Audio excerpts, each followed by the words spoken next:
Buenas noches, bienvenidos al Banquete de Platón, les habla su amigo Roberto Valencia. Esta noche hablaremos de la retrotopía, un tema que puso en la agenda mundial el filósofo polaco Zygmunt Bauman. Zygmunt Bauman falleció en enero del 2017 y para conocer un poco más sobre su tratado de la retrotopía, vamos a dar la bienvenida a nuestros invitados, la antropóloga y arqueóloga Ángela González Moreno y al especialista en temas contables, el doctor Ángel Morales Belueta. La kipá que hoy porto aquí en mi cabeza es una manera de ambientarnos para caer en cuenta que nuestro filósofo, el polaco Zygmunt Bauman, era de origen judío y eso nos permite entender también la filosofía política que vamos a discutir en este programa. Bienvenidos, esperamos lo disfruten. Entramos en materia. La referencia más conocida de una filosofía política la tenemos en los diálogos de Platón, su famosa República. Allí nos habla Platón de una ciudad-estado ideal. Estamos hablando 4 siglos antes de Cristo. Pero en la era cristiana, el mismo Jesús toma distancia de los temas políticos con su famosa expresión de dar al César lo del César y a Dios lo que pertenece al ámbito de Dios. Esto marcará profundamente la filosofía política de todo el mundo occidental. La siguiente referencia la tendremos hasta el siglo IV de la era cristiana con San Agustín, o conocido como Agustín de Hipona, con su monumental obra De Civitate Dei contra los paganos, es decir, la ciudad de Dios contra los paganos, donde nos presenta una visión dualista de una ciudad virtuosa y otra arrastrada por los vicios, el bien y el mal en disputa. San Agustín ofrece una teología política y una filosofía de la historia que marcarán definitivamente la vida de Europa. Pero quien define la palabra utopía hasta hacerla un concepto suyo es el londinense Santo Tomás Moro en el siglo XV. Él muere decapitado por defender sus ideales. Es el patrono de los políticos y abogados. Desde entonces, desde Tomás Moro hasta hoy, es Zygmunt Bauman quien reflexiona sobre las tendencias de la filosofía política de hoy y nos habla de algo retro, volver al pasado. ¿Qué nos quiere decir Bauman con este concepto de retrotopía? ¿Qué opinan nuestros invitados? Buenas noches. Bienvenida, doctora Ángela. Mucho gusto. Bienvenido, Ángel. Gracias, pues Juan. Ustedes tienen la palabra. Bueno, como tú bien mencionas, Bauman va a empezar a hablar, está retomando este concepto de lo que sería la modernidad, la justicia, el Estado, y Bauman recurre a lo que sería la retrotopía y dice que es así como que estamos en una era donde la nostalgia nos está llevando a querer pensar en el pasado. Sí. Para mí, yo considero que haciendo así como un énfasis en que él habla como de 2 mundos, ¿no? Sí. El pasado y el futuro. No solamente la sociedad hoy en la época, en la modernidad que estamos viviendo, estamos como que tan apresurados en un modelo de vida globalizante en la que nos meten una serie de información que para mi gusto nos llegó así de momento intempestivo. Sí. No estábamos preparados para asimilar tanta información que sería medios de comunicación, las TIC, las modernas TIC, una forma de vida individualista. Sí. Y entonces estamos regresando a querer recuperar nuestro pasado, tener una convivencia más familiar, la convivencia entre individuos, ¿no? Y por otro lado tenemos el futuro, un futuro próximo en el que tenemos que movernos por esta cuestión de la globalización, incierto. Entonces por eso pienso que Bauman habla de estos dos mundos, el pasado, en el que queremos hablar sobre lo que está perdido, lo que se está desapareciendo y que añoramos, ¿no?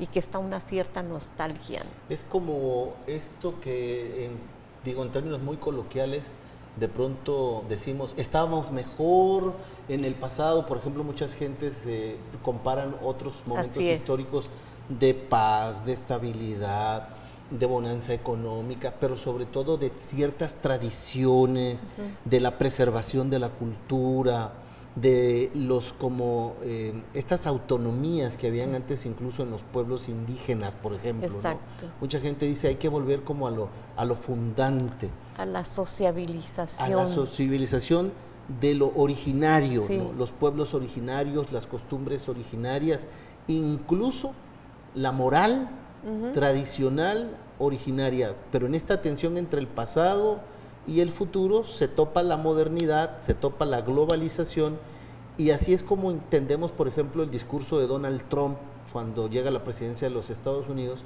que hace un freno a la globalización. Generar muros, ¿no? Y entonces lo que antes era abrir mercados, abrir los comercios, abrir las fronteras, un mundo globalizado, recibe un frenón para volver a la soberanía nacional, para volver a la protección de lo local, los mercados locales, proteger a la población, los nacionalismos que parecía que habían quedado superados y hoy vuelven nuevamente, esto es lo retro, hoy vuelven nuevamente a ser como la moda filosófica y teológica de los gobernantes, porque hay que aclarar también que esto es más bien, parece una dinámica impuesta, vamos a utilizar algunos términos, oligárquicamente.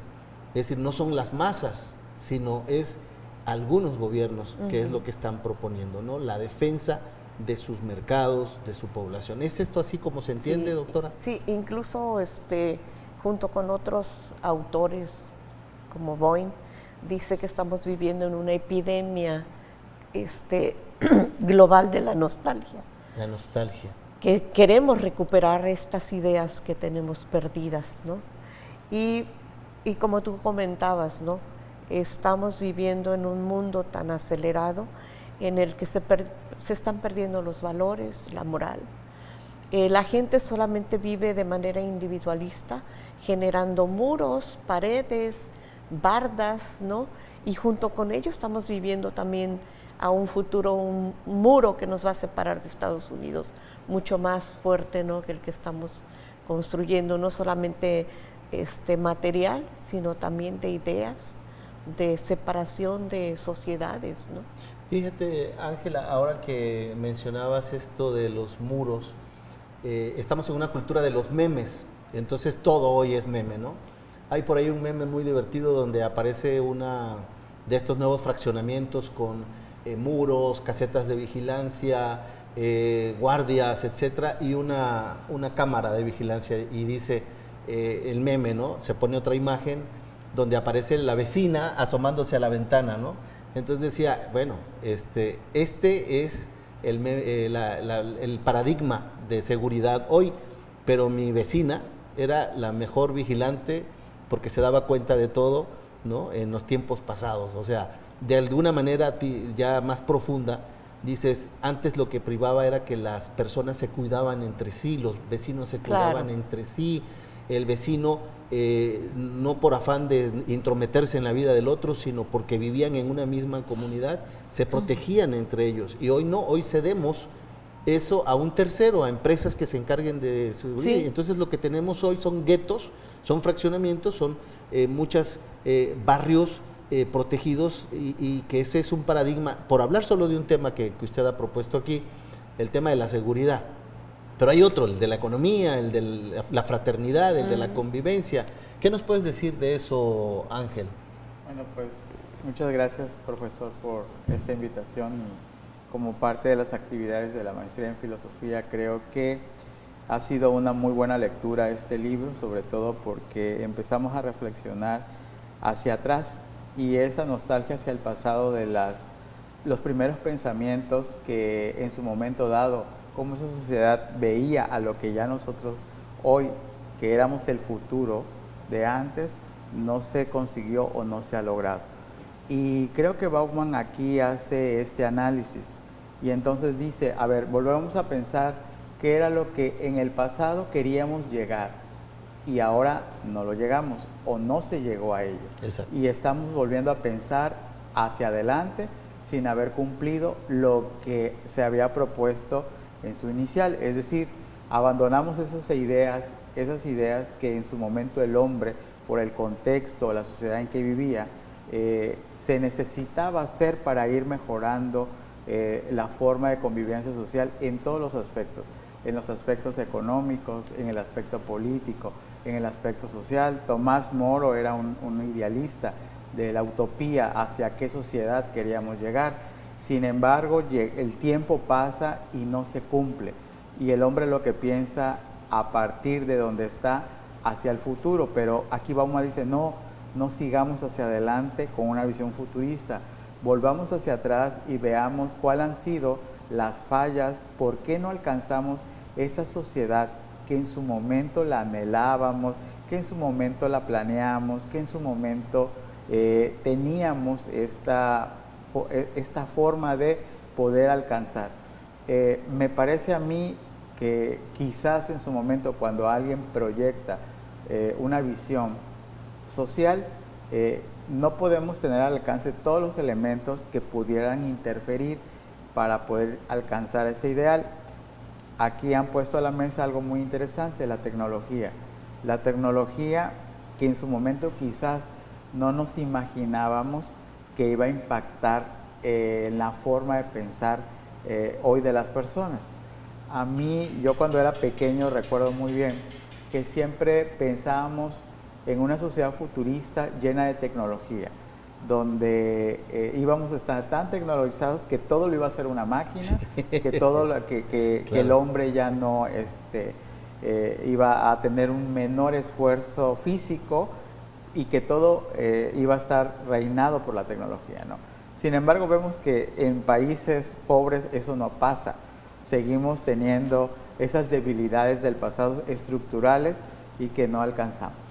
¿Qué te parece, Ángela, si volvemos tras una pausa a seguir hablando de estas metas de la utopía que no se cumplió y que Bauman nos propone? Vamos a un breve corte y volvemos al banquete de Platón. Quédate con nosotros.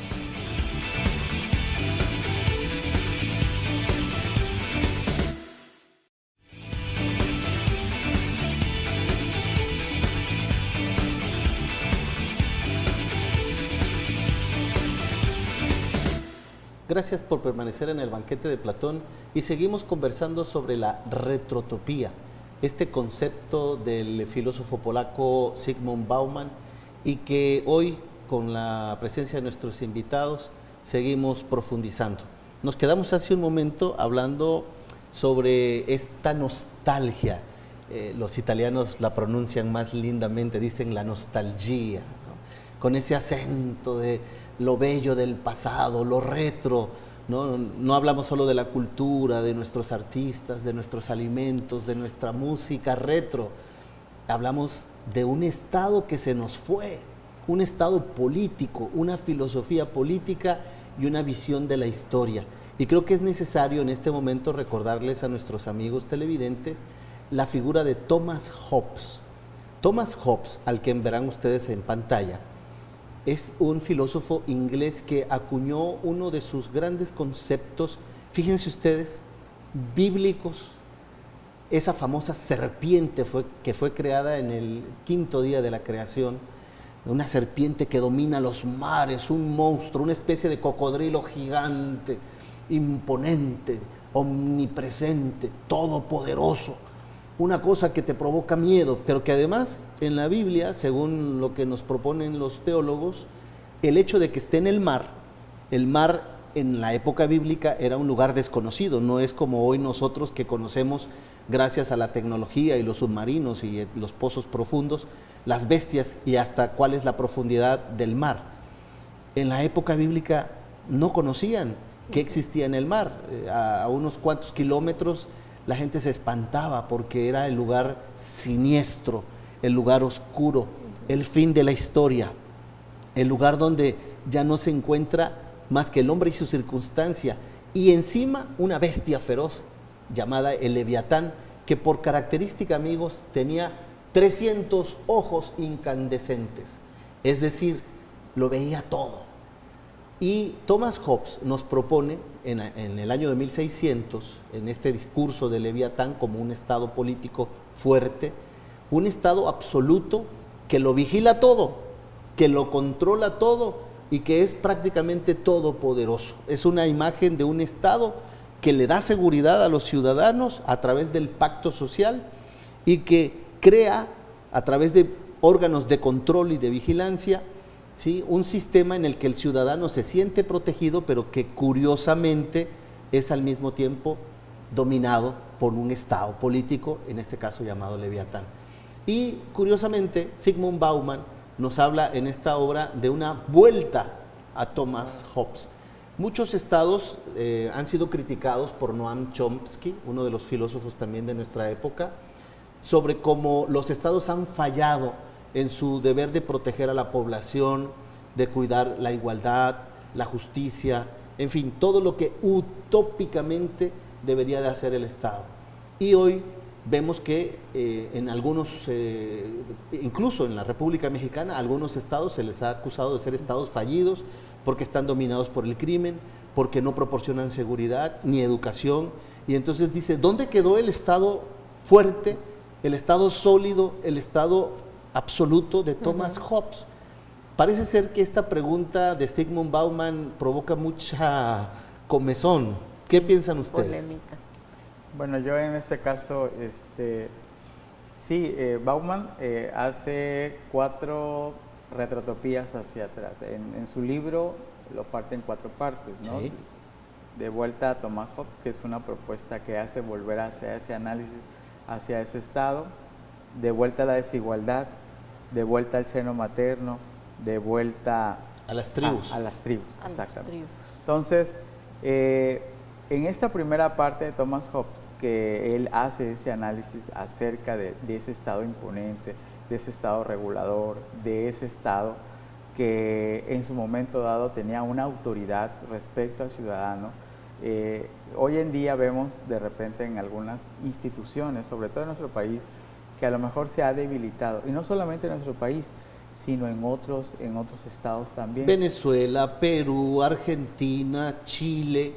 O sea, pareciera que hoy esta teoría de Bauman es muy actual, porque los estados han sido estados debilitados o militarizados o autoritarios, pero que se desmoronan, ¿no? Pareciera que se están viniendo abajo, ¿no? Claro, entonces él nos hace esa reflexión de volver hacia atrás, volver a analizar el Leviatán como esa parte de un estado que te brinda seguridad, sí te brinda seguridad, pero tiene autoridad, y también al ciudadano le aporta los elementos necesarios para que éste en su momento dado pueda desarrollarse. Claro, con las debilidades que también en su momento se originaron, porque recordemos que el hombre siempre ve hacia un mundo o un futuro mejor.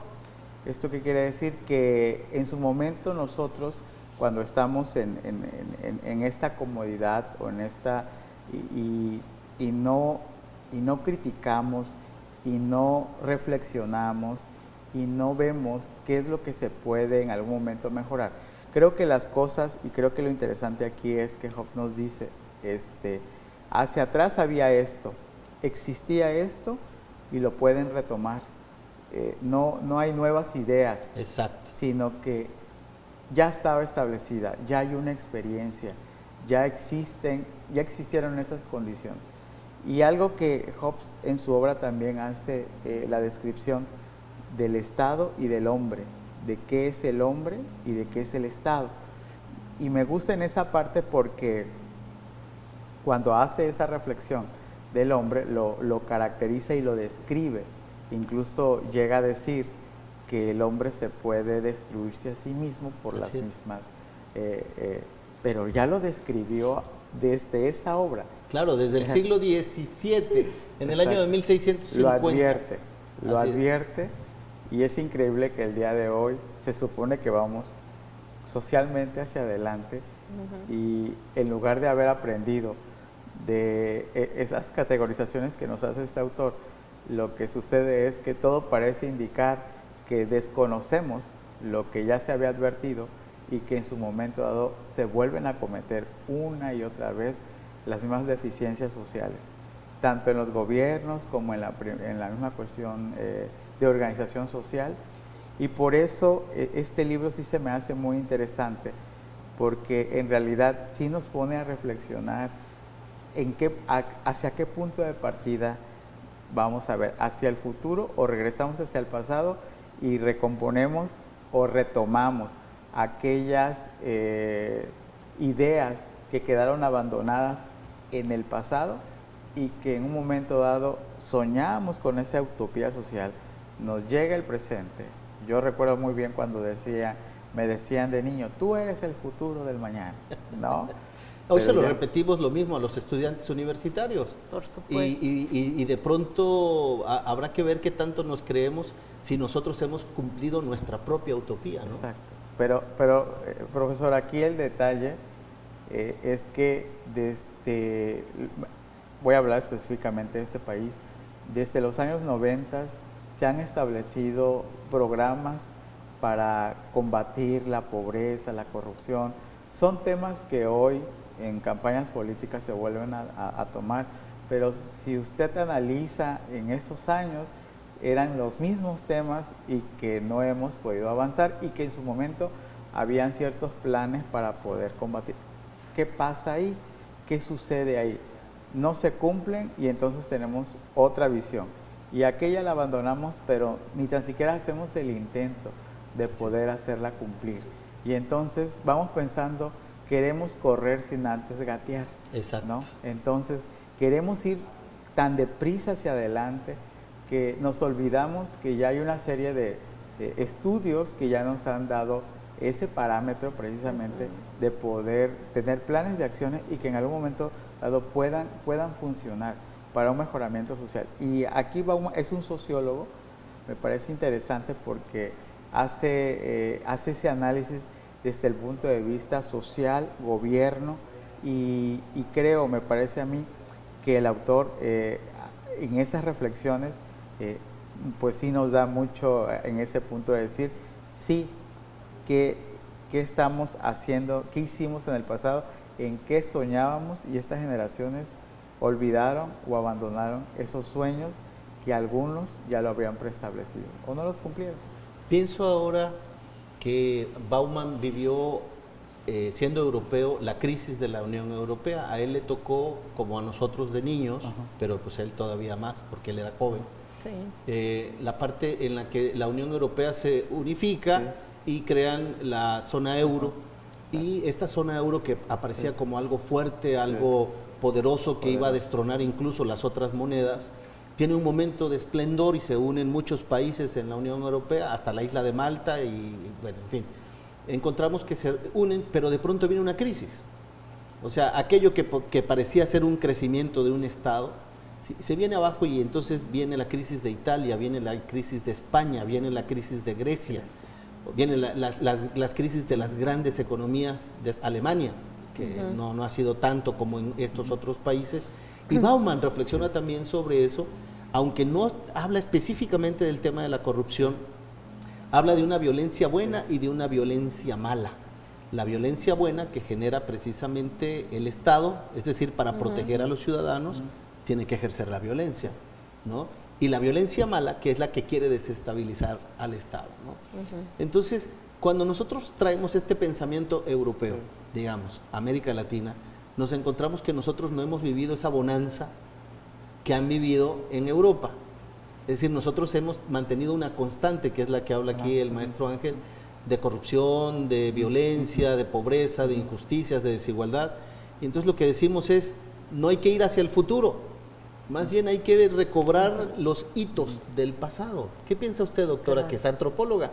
Bueno, Sí tiene mucha razón el doctor en cuanto a la propuesta que nos está haciendo Bauman, ¿no?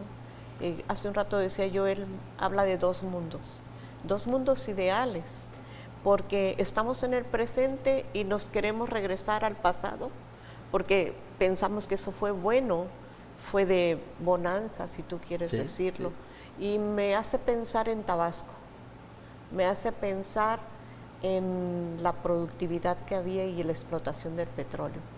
Dice, queremos regresar a ese modelo, pero cuando estábamos viviéndolo no lo queríamos, ¿no? Porque era demasiado modernización para Tabasco. Y tenemos el otro mundo ideal también, que sería el futuro, ¿no? ¿Qué tenemos que hacer ahora para poder recuperar nuestro estado? Que nuestro estado está en este momento de añoranza. Nostalgia. De nostalgia, ¿verdad? ¿Qué te parece, Ángela, si volvemos tras una pausa a hablar de lo que significa para Tabasco, en concreto esta parte de Bauman? A ver cómo nos sale. Vamos a una breve pausa y volvemos al banquete de Platón. Quédate con nosotros.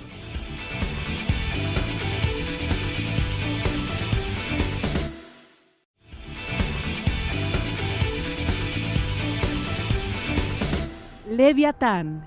Leviatán, o la materia, forma y poder de una república eclesiástica y civil, comúnmente llamada Leviatán. Su título hace referencia al monstruo bíblico Leviatán de poder. La obra de Hobbes, marcadamente materialista, puede entenderse como una justificación del Estado absoluto, a la vez que como la proposición teórica del contrato social, y establece una doctrina de derecho moderno como base de las sociedades y de los gobiernos legítimos. Parte 1. Del hombre. En esta primera parte, Hobbes comienza por el estudio del hombre en sí mismo para poder, a partir de ahí, estudiarlo en sociedad. Analiza el conocimiento humano, cuyo origen fundamenta en la experiencia. La experiencia, según Hobbes, se forma por la repetición de hechos que se irán almacenando en la memoria, por lo que son fuente de sensaciones que permiten la producción de imágenes memorizadas. Parte 2. Del Estado. El Estado o república que Hobbes proyecta en Leviatán no es el concepto moderno de república, sino que es concebido como una res pública, es decir, un poder organizado de forma común cuya función es regentar las cosas públicas y que se funda a partir de la suma de voluntades individuales libres que deciden actuar para adquirir ventajas comunes. Hobbes admite tres tipos de Estado: la monarquía, la aristocracia y la democracia. Para Hobbes, el más práctico es la monarquía, ya que la diferencia entre estos tipos de gobierno no consiste en la diferencia del poder, sino en la conveniencia o aptitud de asegurar la paz y la seguridad del pueblo. Parte 3. Del Estado cristiano. Si alguna persona reclama que lo sobrenatural es superior a lo civil, entonces habría caos, y el deseo principal de Hobbes es evitarlo. Por tanto, concluye que no podemos conocer infaliblemente la revelación divina dada por otra persona, ya que cuando Dios habla al hombre, es por medio del propio hombre o de otro igual, al que le ha hablado anteriormente. Parte 4. Del reino de la oscuridad. En esta cuarta parte, ejerce una severa crítica a la Iglesia, a la cual acusaba de estar impregnadas incluso de cierto ateísmo. Cuando Hobbes nombra a esta sección el reino de la oscuridad, no se refiere al infierno, sino a la oscuridad de la ignorancia como opuesto a la luz del verdadero saber. Impresionante esta reflexión de Thomas Hobbes que acabamos de ver, el Leviatán, este estado fuerte, absoluto, controlador, que vigila con todos sus organismos la vida del ciudadano, teóricamente para darle la satisfacción de la seguridad, la salud, el empleo, que teóricamente desde la República de Platón, esa sería la función primordial del Estado. Pero la doctora Ángela puso sobre la mesa un tema muy importante para hacer el análisis de Bauman. Nosotros durante el primer boom petrolero de Tabasco, ¿verdad? Pues teníamos un estado en el que nuestro primer paradigma era la agricultura, la caza, la pesca, ¿no? La gente tiene nostalgia todavía, nostalgia, ¿no? La nostalgia de esas ferias en las que compartíamos los mangos, los frutos de la región, la gente era como muy tradicional este Tabasco de puertas abiertas, de ríos navegables, de que uno podía caminar y descansar por las calles y todo el mundo se conocía, las grandes familias se saludaban, Sí. no teníamos muros, no teníamos asesinatos, no teníamos crímenes en las calles. Y entonces, ¿qué es lo que pasa? Pensando en este pensamiento de Bauman, ¿cuál es esta nostalgia que podemos nosotros decir de este Estado moderno que efectivamente estuvo durante varios años en esta bonanza de la modernidad, la carretera del Golfo, en fin, todo lo que viene a representar para nosotros este paradigma de bienestar? ¿A qué estamos volviendo hacia atrás los tabasqueños? ¿O qué tenemos que mirar hacia atrás? Porque Bauman también habla de vuelta a la desigualdad. Parece que hoy estamos en una sociedad más desigual. Hay muchos ricos y muchos pobres. Hay gente privilegiada que camina con guardias, con guaruras, con pistolas, con vigilantes, y hay gente que es asaltada cada rato en la esquina más famosa de asaltos, que es la del ADO aquí en Villahermosa. O sea, si te paras ahí, Sí. a cualquier hora tienes el 90% de probabilidad que te asalten. Entonces, ¿qué es lo que podemos nosotros decir de esta retrotopía, pero desde Tabasco? Bueno, a mí me gustaría, antes de entrar en el tema, hacer reflexión de que finalmente la historia es la que nos va a dar este tipo de conocimiento. A veces despreciamos a la historia y decimos que estudias historia, ¿y para qué te sirve eso, no? Cuando finalmente cualquier tema del que queramos abordar en cualquiera de las disciplinas, tenemos que regresar a la historia, ¿no? Así es. Y yo creo que esto es lo que nos permite Bauman precisamente, hacer un regreso histórico, ¿no? Un retroceso a la historia. Como decías tú, ya vivimos un proceso que sería este periodo de explotación del petróleo, y ahorita añoramos ese tipo de producción. Pero si nosotros regresamos un poquito a ver la historia en Tabasco, podríamos ver que ha pasado por diferentes bonanzas, ¿no? Sí. Y una de ellas ha sido la producción del plátano, que se le llamó oro verde, ¿no? Sí, sí. Explotación del oro verde, la ganadería, Sí. mismo con el periodo de diferentes gobiernos, y momentos históricos que Tabasco ha vivido en donde la cultura también fue un proceso de desarrollo y de cultura y de cultivo. Así es. ¿Qué quiero decir? Que a Tabasco hubo periodos de gobierno en que no solamente la productividad era el punto importante, sino también reforzar y conservar su cultura. Hoy en día vemos que todo esto se está perdiendo, nuestra cultura, nuestra economía está muy por abajo. Nuestra educación. Y esto nos está obligando, como tú bien comentabas, a generar muros, a individualizarnos, a protegernos hasta del propio vecino, Así es. cuando el vecino era el que nos protegía, ¿no? Así es. Entonces, esta sociedad en la que estamos hoy, globalizante, nos está generando pues que la pertenencia que tenemos entre grupos étnicos, ¿verdad? Entre estos grupos chontales, que los estemos hasta desplazando, ¿no? Cuando ellos tienen una cultura que tiene que prevalecer y darse a conocer. Así es, sí, y que si bien dentro del ámbito de la utopía de la que nos hablaba primero Thomas Hobbes y Platón en la República, siempre ha estado el tema de los pobres, de los marginados, de los que sufren por la injusticia. Poniéndole nombres y rostros concretos hoy son los migrantes, los niños de la calle, las mujeres, los indígenas, los campesinos, los obreros, algunos dijeran hoy hasta los maestros, ¿no?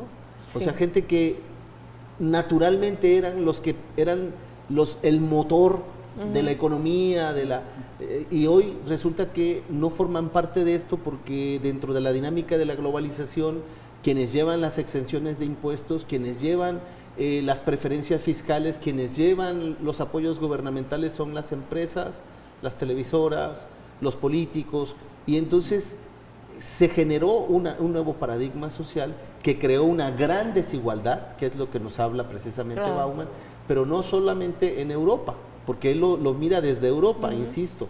O sea, él lo mira desde Italia, desde Polonia, desde Grecia, desde España, ¿no? Hoy nosotros también vemos que del 68, por poner una fecha, puede ser arbitraria, ¿no? O desde el año de 1900, algunos quieren retrotópicamente decir que la mejor época que ha tenido México ha sido la de Porfirio Díaz, y otros te hablan de Echeverría, etcétera, ¿no? Pero la retrotopía no es como volver a los difuntos del pasado, Sí. ¿no? Como arqueólogos, ¿no? Recoger el tiradero del pasado, sino ver qué es lo más rico que persiste en la historia de nuestra tradición, desde lo cual podemos fundar un buen futuro. Claro. Porque me parece, no sé, maestro, si usted esté de acuerdo con esto, que Bauman no está pensando en no hablar del futuro. O sea, desde luego que él No. dice, hay que hablar de un futuro, de una utopía, pero desde el pasado. Claro. O sea, sin cortar el pasado. ¿Esto es así o cómo lo ven ustedes? Sí, esto es así. De hecho, se retoma lo que en su momento fue planteado como postulados que no deberían o que no debieron haberse cambiado. Esta forma de pensar tanto en los medios de producción como de hacer política, esa forma buena que estaba funcionando socialmente. Las necesidades del hombre, tanto del pasado como del presente, como las del futuro, me parece que van a ser las mismas. Sin embargo, lo que va a cambiar es la forma o el contexto social en que se va a desenvolver. Todos, por ser seres humanos, vamos a tener hambre, necesidad de trabajar, necesidad de estar en una vivienda digna. Creo que eso en el pasado, en el presente o en el futuro siempre son cuestiones elementales, ¿no? Así es. El detalle es cómo alcanzar hacia los que menos tienen. En esas sociedades utópicas que Tomás Moro visionaba, en donde no hubiera esta desigualdad tan marcada entre los poderosos y los pobres y los marginados y los que sufren precisamente esta discriminación económica y que no pueden acceder a esos servicios tan básicos, que se tienen que incurrir en instituciones como derechos humanos para poder... Así es. Que esta cuestión filosófica que ha venido y que un postulado básico es la progresividad. La progresividad que significa que no volvamos a retroceder en lo malo hacia atrás, sino en lo bueno. Y esas partes que hemos nosotros construido, no las dejemos a medias, sino terminémoslas con estos proyectos que de buena fe y de buena voluntad algunos empujan, algunos construyen por esa convicción, nada más de ser seres humanos. Hablamos aquí, me parece a mí que se destruyen muchas cosas y por revanchismos de instituciones políticas, sí. Y no se sigue un plan de gobierno porque es diferente el partido, porque traemos otro tipo de ideología política, abandonamos lo que estaba funcionando solamente por este revanchismo, ¿no? Y entonces hoy nos damos cuenta que pueden funcionar algunas cosas. Algo que a mí me decía Ángela, y se cuestiona mucho hoy, sobre todo en la seguridad entre nosotros como ciudadanos. Sí. Antes éramos tan libres de que los niños jugaban en las calles, de que tu vecino, si veía que tu niño ya estaba, te decía, oye, fíjate que tu hijo, mira, llámale la atención, ¿no? Hoy en día ni tan siquiera nos conocemos, ni quién vive al lado, ni a qué se dedica, y retomamos, porque yo lo he escuchado actualmente, dónde quedó esa Villahermosa, ese Tabasco, sí, y que queremos anhelar, y que hoy nos organizamos de diferente forma para linchar a delincuentes. Sí, claro. Solo para eso nos unimos. Por eso nos unimos, pero esa nostalgia de esos atardeceres, de este bello estado, exacto. Un paradigma de una convivencia en paz. ¿Qué les parece si vamos a un breve corte y al regresar seguimos hablando de Bauman sobre esta famosa vuelta a las tribus? Porque a lo mejor hay que volver a hacer tribus. Quédate en el banquete de Platón. Estamos en el programa de la UJAT que te da que pensar.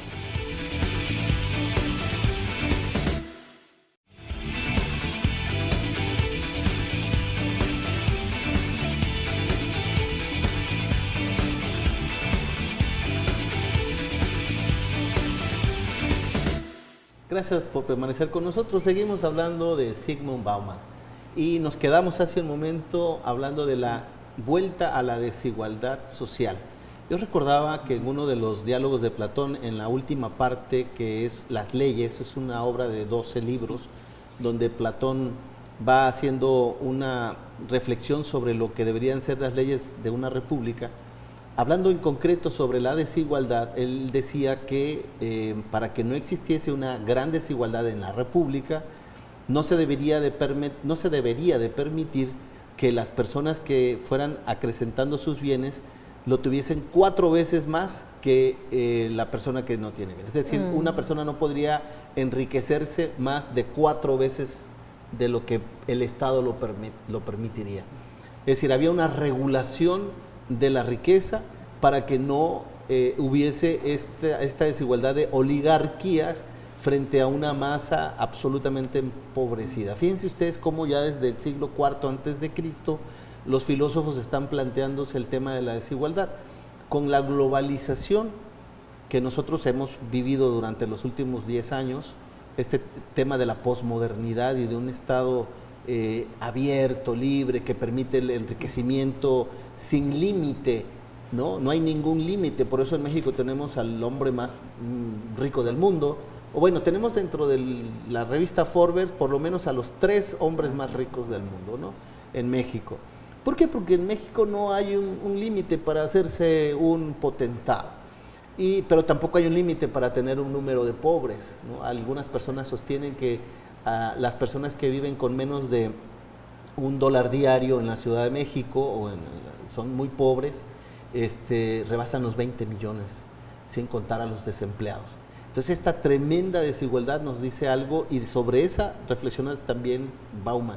Nos quedábamos hace un rato hablando, doctora Ángela, sobre la vuelta a las tribus, porque si ya no funciona el paradigma de la ciudad, dice Bauman, si ya el tema de las megalópolis, ¿no? De las grandes metropolitanas, ¿no? Esas metrópolis enormes con grandes conglomerados de gente como la Ciudad de México, Tokio, en fin, Río de Janeiro, ¿no? Dice, tal vez habrá que volver a las tribus, a estos grupúsculos, a estas pequeñas comunidades que entre sí se apoyan y hacen un sistema de vida. ¿Qué es lo que ustedes descubrieron de este pensamiento? Bueno, retomando, como decían, los 4 temas que él plantea, y uno de ellos es de vuelta a las tribus, él plantea que, por ejemplo, los estados llegarán a ser como los vecindarios grandes y que estos vecindarios van a ser como las tribus. Y pues hemos visto el crecimiento, por ejemplo, de nuestra ciudad, ¿no? Y ahí tenemos un ejemplo bastante claro de que tenemos el centro, la metrópolis, como tú decías, y alrededor la ciudad se está creciendo tanto al norte, al sur, al este, hacia todos lados, de manera increíble, tapando nuestros canales de desagüe, nuestros vasos reguladores, ¿no? Y sobre ellos nos estamos asentando con estas pequeñas estados, sí, o pequeñas ciudades que en determinado momento cada quien quiere gobernar y excluimos a nuestro sistema de gobierno, a nuestro sistema de Estado, cuando debería de ser el Estado el que nos proteja, ¿no? El Leviatán. El Leviatán. Entonces, ¿qué es lo que está sucediendo? Que lo que plantea Bauman, que estos estados se van a convertir en grandes vecindarios y que estos vecindarios pequeños que forman parte de las ciudades, pues cada quien está protegiéndose. Y regresamos a la idea de que pues va a haber muros, va a haber pozos, va a haber redes, ¿no?, de protección, pagamos a policías o servicio de vigilancia particular, cuando no debería de ser. Por eso tenemos un Estado al que nos está aumentando impuestos, nos está quitando salarios y una cantidad de servicios que finalmente nosotros como ciudadanos estamos generándolos, ¿no? cuando Claro. es el Estado el que nos está cobrando por ello. Sí, por ponerlo de alguna manera, lo sufrimos, ¿no? No nos beneficiamos de ello. Poniéndole carnita al ejemplo que acaba usted de poner, doctora. Por ejemplo, mucha gente se queja de que grupos urbanos, por ejemplo, Gaviota, La Manga, Pomoca, son círculos que al no estar integrados dentro de un plan urbano, quedan marginados de la dinámica de una ciudad y entonces parecieran que son como las favelas, ¿no? Y estoy hablando ya de un comparativo Sí. bastante peyorativo, como las favelas de Brasil De o en Brasil, Caracas, ¿no? Que tú puedes tener una zona residencial y enfrente, en el cerro de enfrente, tienes una multitud hacinada que se convierte en una bomba de tiempo, porque ahí es donde está, teóricamente, desde el punto de vista sociológico, los grandes males, la violencia, los asaltantes. Y entonces, así es como se justifican los muros, las alambres de púa, las cámaras de vigilancia, etcétera, etcétera. ¿Por qué? Porque no hemos logrado encontrar una fórmula que integre las tribus en una fórmula de ciudad. Y eso, pues de alguna manera también es problema de los políticos, pero sobre todo es un problema de los ciudadanos, porque no encuentras transporte, porque no encuentras municipalización, no encuentras drenaje, no encuentras Claro. limpieza, no encuentras salud, no encuentras seguridad. Entonces, esas mismas grupúsculos de comunidades tienen que vérselas, a ver de qué manera satisfacen esas Sus necesidades, propias ¿no? necesidades, sí. Incluso también Bauman aquí hace una reflexión que este tipo de ciudades marginadas, ¿no?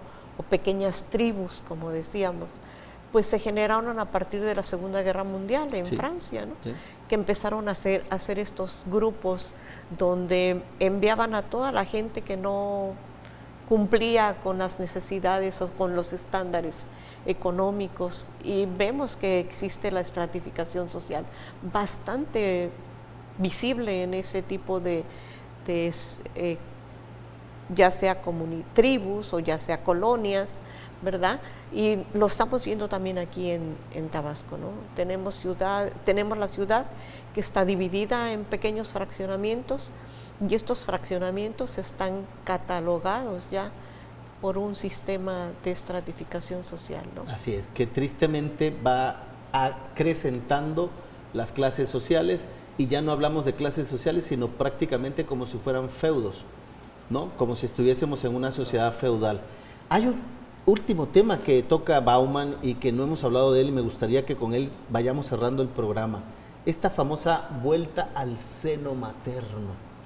Qué curioso que termine su reflexión filosófica nuestro autor, volviendo a esa sensación de protección cálida que te da el sentirte en el seno de Seguro. de la madre. ¿Qué La podemos decir de seguridad. eso, maestro Ángel? Yo creo que la reflexión de Bauman al momento en esta parte que dice de vuelta al seno materno, es como decir, llevo un trayecto de mi vida y a lo mejor no estoy satisfecho en cómo estoy viviendo ahora. Me gustaría volver al punto inicial para volver a replantear qué es lo que en algún momento dado no lo visioné, o si lo visioné no lo he trabajado, y por qué no lo he trabajado. Y entonces Bauman dice, bueno, regrésate al punto inicial. No es que nos regresemos físicamente al punto inicial, pero sí Ideológicamente. ideológicamente. Filosóficamente, en efecto, ¿no? Filosóficamente. ¿Qué necesitas Sí. básicamente para vivir? Exacto. Sí, no necesitas Sí. de grandes, ¿no? Sino alimentación, cariño, seguridad. Lo demás es lo de menos, aunque pareciera que le hemos dado mayor prioridad a un aparato de Estado más que al bienestar, lo que algunos filósofos llaman la autarquía, la autonomía, la independencia. En el seno materno dependemos de nuestra madre, pero de alguna manera somos Seguridad, autónomos. ¿no? Exacto. Sí, nos alimentamos de ella. Y quizá la única, algunos los defienden hoy los economistas, ¿verdad?